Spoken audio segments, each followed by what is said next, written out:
Et bonjour, bonjour à toutes et à tous, c'est Mathieu pour la chaîne Expert Pro. On se retrouve aujourd'hui pour une nouvelle vidéo. Alors, avant que la vidéo commence, j'espère donc que vous allez tous bien.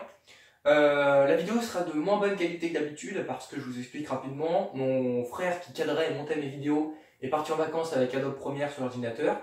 Et mes vidéos, je les cadrais toute seule. Malheureusement, il est aussi parti avec mon dictaphone ainsi que la carte SD de ma caméra. Donc je filme actuellement avec mon téléphone. Et pour le micro, j'ai utilisé le Roccat Siva, donc les écouteurs que je vous avais présentés il y a un petit moment. Ce sera de très bonne qualité.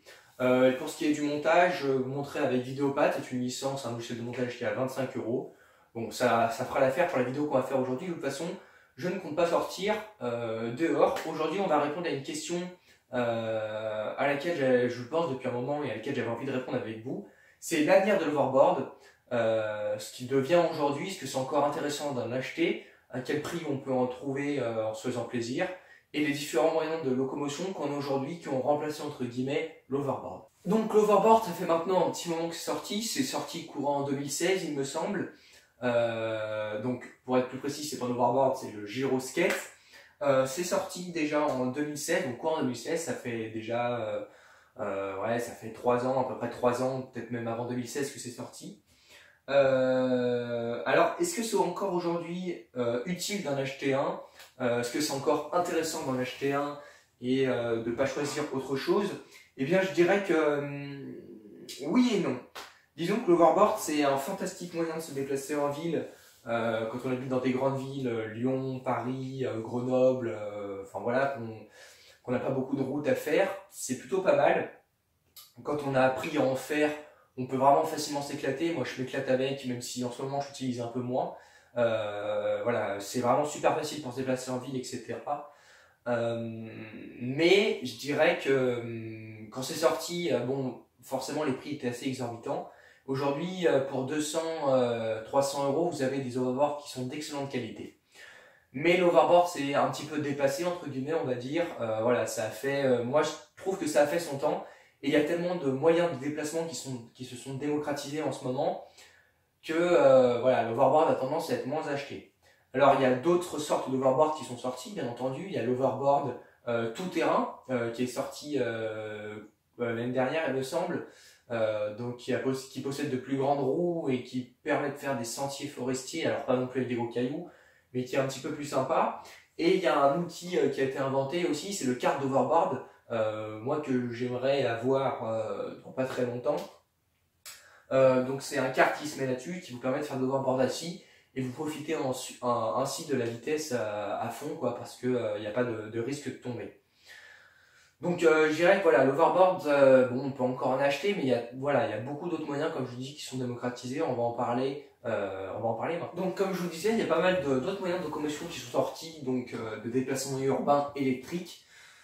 On a tout d'abord, je dirais qu'on va commencer par la gyroroue, parce que c'est ce qui est sorti après l'overboard. La gyroroue, c'est pareil, c'est top. Il faut savoir en faire, c'est assez, c'est casse-gueule, même plus casse-gueule que l'overboard. Hier, je me baladais un petit peu sur le site, sur un site de gyroroue, et ils ont sorti pour apprendre à en faire avec des petites roulettes sous les pads où on pose les pieds, donc ça peut être pas mal. La gyroroue, c'est pareil, quand vous avez appris à en faire, c'est un super moyen de déplacement. C'est même beaucoup plus maniable que ça, parce que ça, c'est large. Et avec la gyroroue, vous pouvez passer entre les poteaux, etc. Bon, toujours pas descendre ou monter le trottoir. Mais c'est, voilà, je trouve que c'est même plus pratique que l'overboard, c'est un peu plus lourd, mais c'est plus facile à transporter parce qu'il y en a qui ont des manettes et vous pouvez les prendre et tirer, donc je trouve que c'est un petit peu plus facile d'usage. Ensuite, on a ce qui se démocratise de plus en plus, mais qui reste très très cher, c'est le skateboard électrique. Donc le skateboard électrique, c'est pareil, ça fait un moment que ça existe. Mais le problème qui rencontre au contraire des overboards en fait, c'est que les overboards, donc, comme je vous disais en première partie de vidéo, pour 200-300 €, vous pouvez en avoir des pas mal. Les skateboards électriques, si vous voulez un bon skateboard électrique, le 200-300 €, faut oublier. Faut tout de suite taper dans les 500-700 €. Il y a des très bonnes marques qui le font, mais qui sont assez onéreuses. Le problème, c'est que avec un skate électrique, donc c'est assez puissant, il y en a qui sont puissants, ça va relativement vite, ça va même 2 fois plus vite qu'un overboard classique, mais vous tournez de la même façon que si vous tourniez avec un skate classique. Et donc les skates électriques sont sont télécommandables avec une télécommande, donc, qui vous permet d'accélérer, de reculer et de freiner. Mais il y a des télécommandes qui sont avec une moins bonne portée et des fois ça peut ne pas répondre. Donc voilà, il faut faire attention, il faut taper plus au prix, dans le haut de gamme pour avoir un bon skate électrique, je dirais, qui soit convenable et qui soit facile d'utilisation et qui soit surtout très sûr à utiliser. Donc on a vu la gyroroue, le skate électrique et on a ensuite la trottinette électrique. Donc là, la trottinette électrique, c'est plutôt pas mal, c'est pareil, il y a là pour toute gamme de prix. Tiltboard, Tiltgreen d'ailleurs en font des très bons. Des très bonnes trottinettes électriques. Il y en a une qui est sortie, c'est pareil, j'aimerais bien la tester, mais elle est assez onéreuse et j'ai plus le prix en tête, pardon. Je vous le mettrai dans la vidéo. Mais voilà, ça c'est les trois principaux, on va dire, nouveaux modes de déplacement qui sont sortis et plus courants. On va en voir ensuite quelques-uns qui sont plutôt cool, mais qui sont pas encore assez connus selon moi. Donc, on va passer maintenant aux véhicules de déplacement urbains qui sont un petit peu plus originaux. J'en ai sélectionné deux. Et sur les deux que j'ai sélectionnés, j'en ai jamais vu en ville. Donc voilà, je vais vous en parler un petit peu. Donc le premier, c'est encore un skateboard, mais cette fois-ci assez original. C'est un skateboard qui possède seulement une seule roue. Elle est située au milieu de la planche. Vous allez avoir une image qui va apparaître à l'écran. Et donc là, j'en ai sélectionné une de la marque One Wheel, qui a été présentée en 2014. Donc ça fait déjà un petit moment que ça a été présenté. Donc, comment ça marche? Donc c'est une roue en fait, au milieu, équipée d'un moteur avec la planche par-dessus, comme vous avez vu en photo. Et donc la marque là que j'ai sélectionnée, donc c'est une batterie d'une puissance moteur de 500 watts. Donc je trouve que ça fait un peu léger contrairement à l'overboard qui fait 750 watts. Enfin 700 watts pardon, je trouve que ça fait un peu léger. Mais bon là c'est vraiment un skate qui est avec lequel on peut vraiment faire du tout-terrain, donc aller sur les chemins de forêt, passer des branches, bon pas des troncs d'arbres, mais passer des petites branches, des trucs comme ça, c'est vraiment pas mal. Donc là cette marque-là atteint une vitesse de 24 km/h, ce qui est plutôt correct. Je trouve que c'est une bonne vitesse et quand vous êtes à 24 km/h, je pense que vous ne devez pas faire le fier. On a également une autonomie qui est assez correcte. Là, elle est située entre 9 et 11 km. Après, voilà, c'est des données constructeurs et tout dépend de comment vous roulez avec. Si vous avez tendance à beaucoup plus accélérer, si vous freinez plus fort, si vous faites plutôt du déplacement urbain ou du déplacement tout-terrain dans la forêt, etc. Et donc voilà, je trouve que ça a une bonne petite gueule. C'est assez lourd par contre, celle-ci fait 11 kg. Alors, l'overboard fait déjà 10 kg, je trouve que c'est relativement lourd, mais là, 11 kg, je trouve vraiment que c'est aussi lourd, mais bon.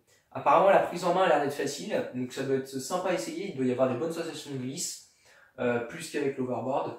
Je pense vraiment que ça doit se rapprocher d'une sensation de glisse, comme si on montait sur une vague. Et le deuxième moyen de déplacement urbain un petit peu original, c'est un vélo. Alors vous allez me dire un vélo, voilà, on connaît, vélo électrique. Non, c'est pas un vélo électrique, c'est un vélo propulsé à l'hydrogène. Donc c'est une entreprise française, l'entreprise Alpha, qui a développé ce vélo, qui a réussi à réunir 300 000 € pour commencer la fabrication, le développement, etc. Donc c'est un vélo qui est vraiment top et qui n'est pas encore très répandu. Il y a seulement quelques moyennes villes, grandes villes qui ont ces vélos-là, qui ont pu les tester. Alors le principe, l'avantage, je dirais, de l'hydrogène par rapport à l'électrique, c'est que vous avez une batterie avec une autonomie de plus de 100 km et surtout, ça se recharge en moins d'une minute. C'est-à-dire qu'en moins d'une minute, vous êtes à 0 km, vous le branchez, en une minute, hop, vous repassez à 100 km. Ça, c'est l'avantage de l'hydrogène. Je regarde un petit peu en même temps parce qu'on n'a pas beaucoup de contenu là-dessus. C'est encore un truc qui est assez rare. Mais voilà, donc c'est pas un vélo encore qui est commercialisé, il me semble. C'est un vélo qui sera vendu aux alentours des 4 000, 3 000 €. Donc c'est assez cher, c'est assez onéreux. Mais quand vous voyez les performances du vélo, c'est vraiment top. D'ici 2020, donc ça sera produit. Et d'ici 2020, on pourra l'acheter en magasin, comme si vous alliez acheter un vélo électrique. Donc voilà, c'était un petit peu les deux derniers véhicules que je voulais vous présenter. Et qui sont pour moi plutôt pas mal. Donc, pour répondre à la question véritablement, est-ce que le l'overboard est encore intéressant aujourd'hui? Je pense que, enfin, moi, pour ce qui me concerne, après l'avoir testé, après en avoir fait pendant 2 ans presque maintenant, si j'avais le choix, je pense que je ne reprendrais pas un overboard.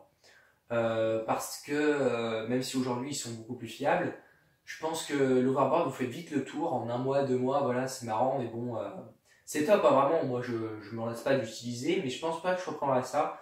Il y a tellement aujourd'hui de nouveaux moyens de déplacement urbain électriques ou à l'hydrogène, comme on a vu, qui sont démocratisés, que ça donne envie en fait de tout essayer. Là, ce que j'ai surtout envie d'essayer, c'est les trottinettes électriques. Il y en a d'un petit peu toutes les marques, donc comme je vous disais, pareil, Teal Green en font aussi. Vous avez également Weebot qui en font, la marque de Macoq. Vous avez également Xiaomi. Rappelez-vous, c'est la montre que je vous avais présentée, le bracelet sportif que je vous avais présenté, qui en font aussi. Donc voilà. En tout cas, je voulais vous présenter ces petits véhicules. Donc c'est pas forcément, bon, je m'attends pas à ce que la vidéo fasse beaucoup de vues, mais c'était pas le but de cette vidéo. C'était de me relancer un petit peu, de relancer un petit peu la chaîne, de me remettre un petit peu au montage, etc. Donc j'espère quand même qu'il vous aura plu. N'hésitez pas à mettre un gros pouce bleu, à commenter, à partager la vidéo, ainsi qu'à vous abonner. On est de plus en plus nombreux, donc ça c'est cool. Et quant à moi, je vous dis à très bientôt pour toujours plus de vidéos. Bye tout le monde!